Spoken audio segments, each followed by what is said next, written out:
Ada dua pria yang tak pernah kalah. Ada satu gadis yang tak ingin terlibat. Dan ada sebuah perasaan yang perlahan mengubah segalanya. Selamat datang di kisah di antara dua senior. Sebelum kita mulai, jangan lupa subscribe dan aktifkan lonceng notifikasinya. Supaya kalian tidak ketinggalan setiap part dari perjalanan Aksana, Revan, dan Keisha. Karena percayalah, kisah mereka baru saja dimulai.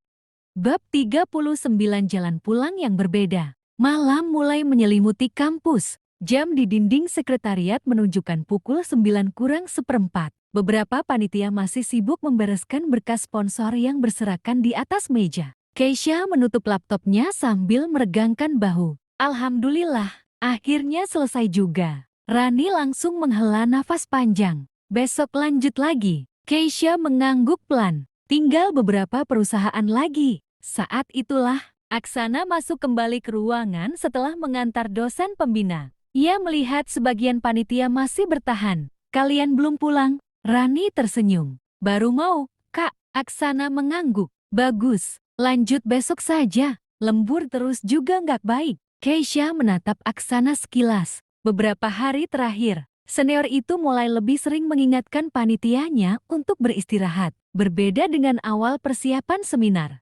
Mungkin, ia mulai belajar bahwa tim yang sehat jauh lebih penting daripada pekerjaan yang cepat selesai. 20 menit kemudian, Keisha tiba di depan kos. Begitu turun dari ojek online, terdengar suara seseorang dari teras seberang. Baru pulang, Ki. Arga melambaikan tangan sambil memegang segelas kopi. Keisha tertawa kecil. Ya, masih rapat. Arga menggelang. Seminar kalian benar-benar nyita waktu. Semoga hasilnya sepadan. Amin. Keisha tersenyum. Hubungannya dengan Arga memang cukup akrab. Mereka sering bertemu karena kos mereka saling berhadapan. Kadang hanya saling menyapa. Kadang mengobrol sebentar di depan gerbang. Tak lama kemudian, pintu kos Arga terbuka. Revan keluar sambil membawa tas ranselnya. Oh, baru pulang. Keisha mengangguk. Iya, hari ini lumayan panjang. Revan memperhatikan wajah Keisha. Matanya tampak lelah. Tadi sempat makan malam.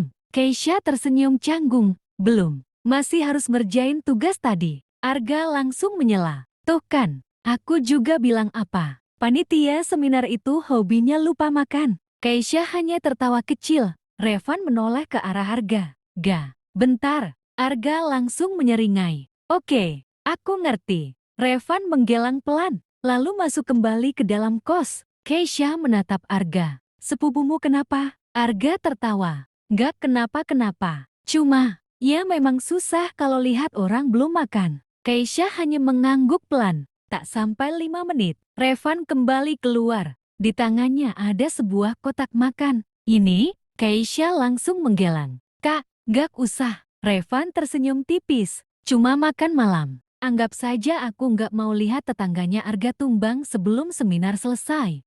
Belum sempat Keisha menjawab, Arga langsung berseru dari teras. Van, itu alasan paling jelek yang pernah ku dengar. Revan menatap Arga. Diam. Arga malah tertawa semakin keras. Ki, dari dulu alasan dia memang nggak pernah kreatif. Keisha sampai ikut tertawa. Kasihan Kak Revan. Revan menghela napas. Aku nyesel datang. Arga mengangkat bahu. Telat. Sekarang Keisha sudah tahu aslinya. Mereka bertiga tertawa bersama. Suasana malam yang tadinya sepi, mendadak terasa hangat. Setelah Arga masuk ke dalam kos, suasana kembali tenang. Keisha menerima kotak makan itu. Terima kasih ya, Kak. Revan mengangguk. Besok masih cari sponsor lagi? Iya, masih banyak. Revan tersenyum. Jangan lupa makan. Seminar memang penting, tapi kesehatanmu juga penting. Keisha menatap Revan beberapa detik, lalu mengangguk pelan. Siap.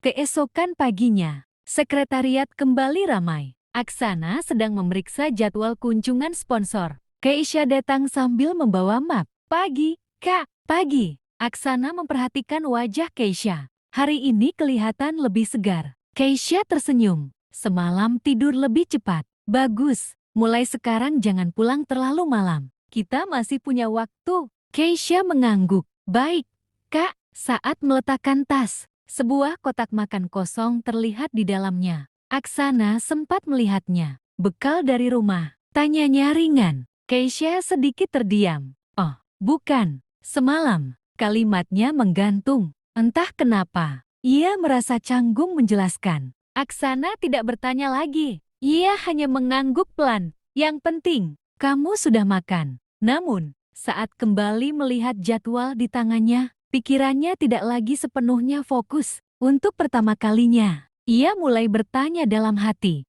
apa Revan yang memberikannya? Ia tidak menunjukkan apapun di wajahnya, tetapi jauh di dalam hatinya, ego seorang lelaki mulai terusik. Dan di tempat lain, Revan berjalan menuju gedung teknik sambil tersenyum tipis. Ia tidak merasa telah memenangkan apapun. Namun ia tahu satu hal, hari ini, ia tidak ingin lagi hanya menjadi penonton dalam perjuangan mendapatkan hati Keisha. Bersambung.